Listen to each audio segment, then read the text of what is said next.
One of many things that differentiates Garden Warfare 2 from its predecessor is RUX's Bazaar. This is an additional shop to the main sticker shop where you can buy infinity and scrumptious customizations, legendary hats, gestures, classic items from the first game and, once upon a time, costumes for the Trials of Nomus characters and legendary consumables. However, RUX is most notable and perhaps infamous for selling very expensive exclusive abilities that you can't actually get from anywhere else. Well, unless you count the Microsoft Store. So this video is a guide as to which abilities you should and shouldn't buy from RUX's Bazaar whenever they're on offer. I'm Golden Vlogspot, let's get started.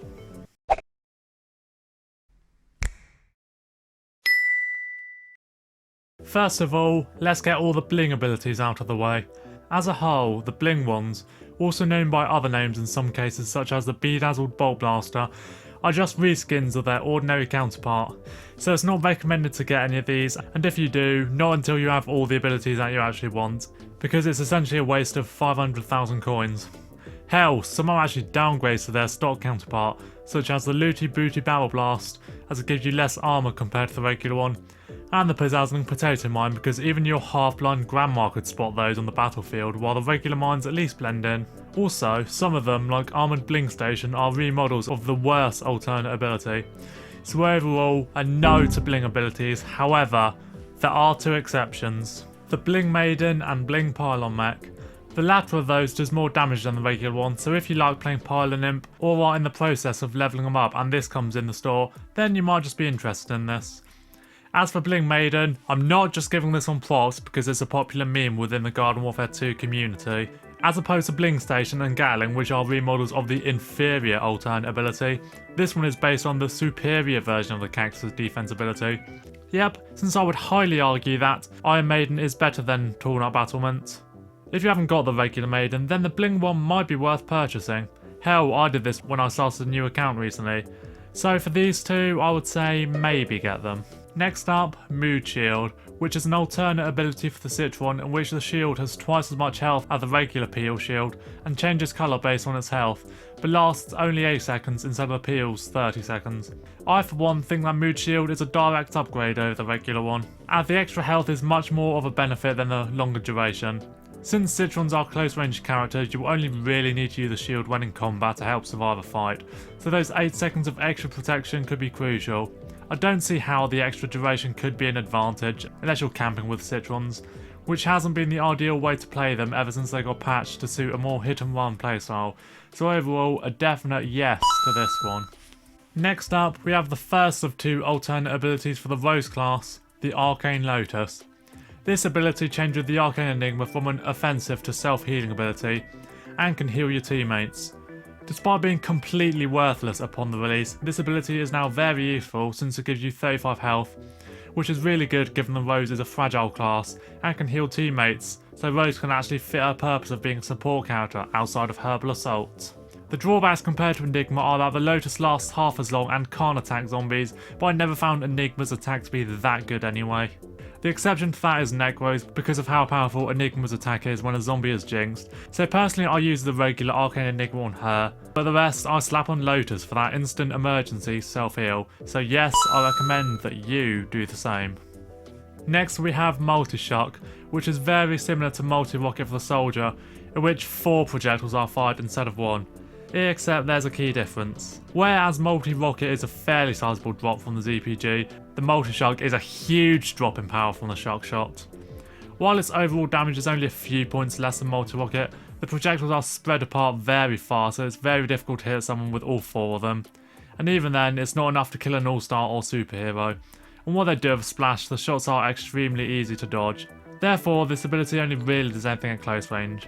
However, I will say that I have found use running this ability on Popcorn, since he struggles with close combat battles, but then again the regular Shock Shot is still good at close range, especially if you've seen the amount of corns that cheese it the second someone gets in melee range.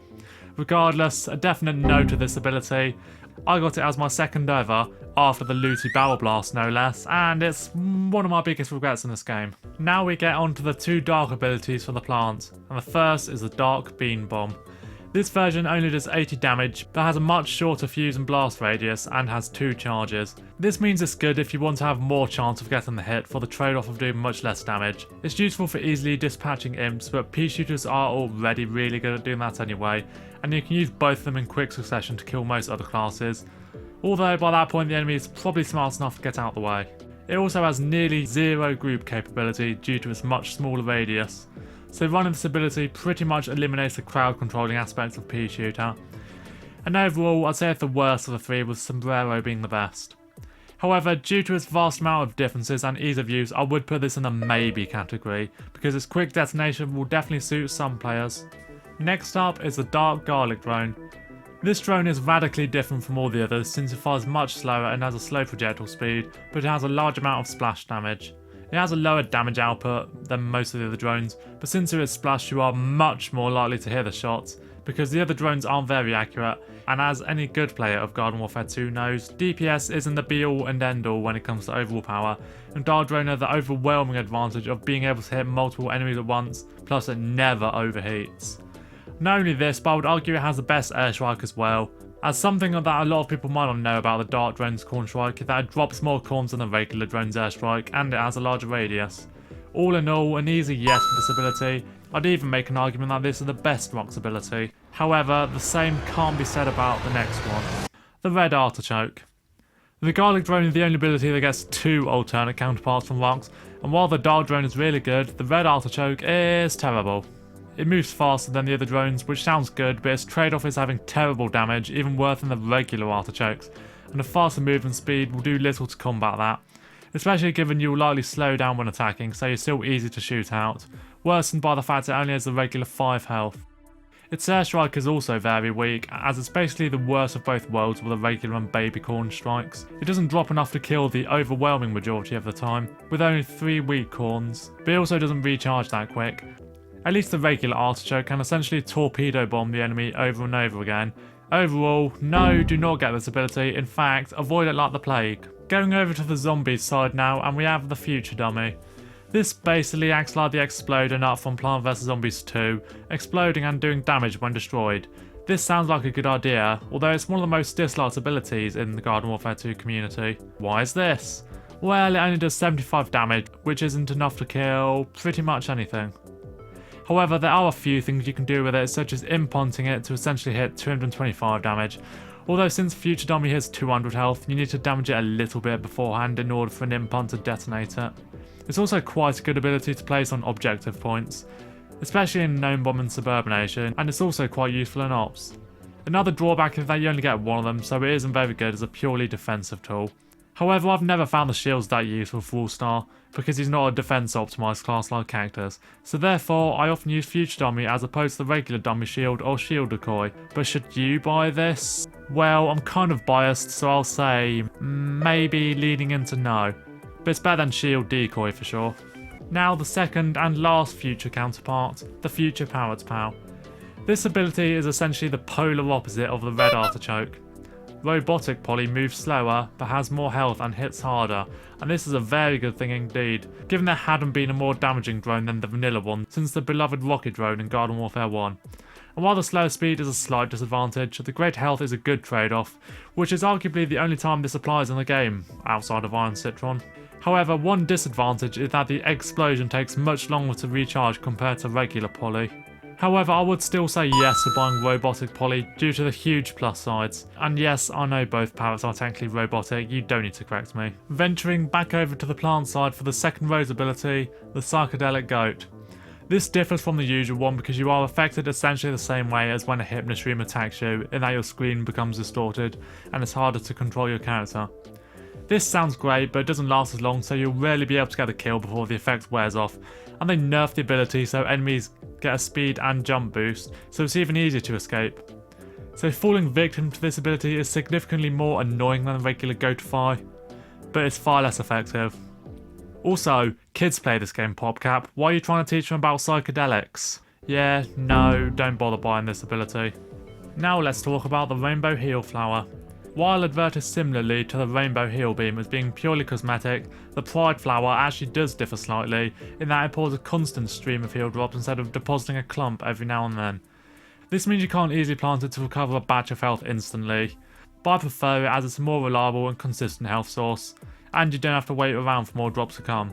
It also means the Pry flower produces one more drop than the regular one. However, are these minor plus sides worth 500k? You decide, so I'm putting this one in the maybe category. The second last ability to cover is the Super Guided Ultra Ball. This is one of two alternate takes of the Super Brain's Hadouken-like ability, the Super Ultra Ball, with the other being the Super Multi Ball, which is obtained from buying the Deluxe Edition. This one is quite different from the other two. It travels very slowly and chases enemies, as it has homing similar to those. It also does more damage than the standard Ultra Ball, so it's a great instant kill ability up close. However, the fact it's only good up close is quite a disadvantage given how much the regular Ultra Ball helps out the Super Brain since he's a melee class. Also, the game has an annoying glitch in which the homing randomly doesn't work, so sometimes the ability is nearly completely useless. Regardless, it does have some useful upsides, and despite falling short of the regular Ultra Ball, it's an improvement over the Multi Ball, so I'll give this one a maybe as well. And finally, Vampweed. This gothic take on the Spikeweed is an indirect replacement of the Chesterweed. Although instead of doing damage, it healed the Chomper by 40 health.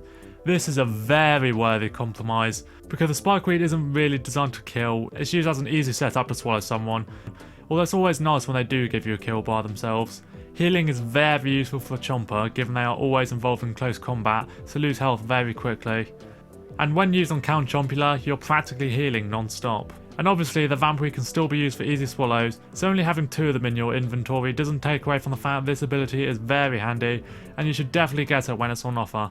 Unless you're one of those stubborn anti-Chomper players, definitely a yes. Thanks for watching this video, hopefully this guide was helpful. If there's any you disagree with, let me know in the comments. Leave a like on the video, subscribe if you're new, join the GMVS Discord to chat with me and fellow fans, and I'll see you soon.